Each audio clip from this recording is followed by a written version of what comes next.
હું તમામ 18 વર્ષની એક વાત કરવા માંગુ। આ સોશિયલ મીડિયાએ આખા ગુજરાતને સગડોળે સરાવ્યું છે। આ સગડોળની અંદર આખું ગુજરાત ગુમરાહ થાય છે। અને મિત્રો તમને કહેવા માંગુ છું કેમ કે મિત્રો આ મુદ્દો ખજૂરભાઈ છે જ નહીં, કેમ કે આ મુદ્દો જે છે તેલનો। ને તમને કહેવાનું કે કાન ખોલીને સાંભળી લેજો, આજે કાન ખોલીને સાંભળી લેજો। ભૂલે એમ કહું, મીડિયા બાબતથી કહું, આ મારા બેટા વેપારીઓ અમુક 3-4 તેલના વેપારીઓ ખજૂરભાઈ ને પારવા નીકળી રહ્યા છે। એ અમને અત્યારે ખબર પડી ગઈ। ચૂતના માપમાં રહી જાજો મિત્રો। પેલા ખજૂરભાઈ સેવા કરતા તો સારા લાગતા, કોમેડી કરતા તો એ બધાને સારા લાગતા।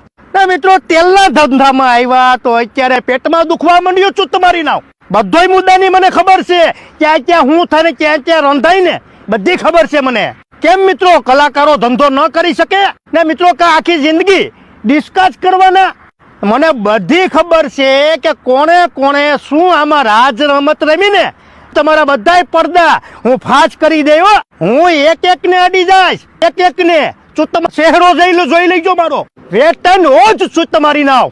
તમે પાછળ બેઠા બેઠા વાર કરાવો છો ને, હું તમારો બાપ છું। તમને એક ને ઉઘાડા પાડી યાદ રાખજો તમે ને મિત્રો। જે સમજદાર છે ને એ તો સમજી ગયા છે કે આપણા ખજૂરભાઈ શું છે। જે મિત્રો અત્યારે સોશિયલ મીડિયામાં રાયરું નાખે છે એનો ધંધો જ આ છે, એનો ધંધો જ આ છે। સૂચનાઓ માપમાં રહી જાવ, એમાં તમારી ભલાઈ છે, મને બધોય ખ્યાલ છે। હજી ફરી એક વખત કહી દો મિત્રો 18 વર્ષને કે આ આખો મુદ્દો તેલનો છે, તેલનો। એવા ભરવાઉં ને કહેવાનું માપમાં રહી જઈજો, હકલી લઈજો। ખુલ્લે એમ કહો, સૂચનાઓ ખુલ્લા પાડી દઈ, ખુલ્લા। જય મુરલીધર મિત્રો, જય શ્રી રામ, જય હિન્દ। જય મુરલીધર મિત્રો, જય શ્રી રામ, જય હિન્દ। મિત્રો આજ માણાની વેદના તમને 18 વર્ષને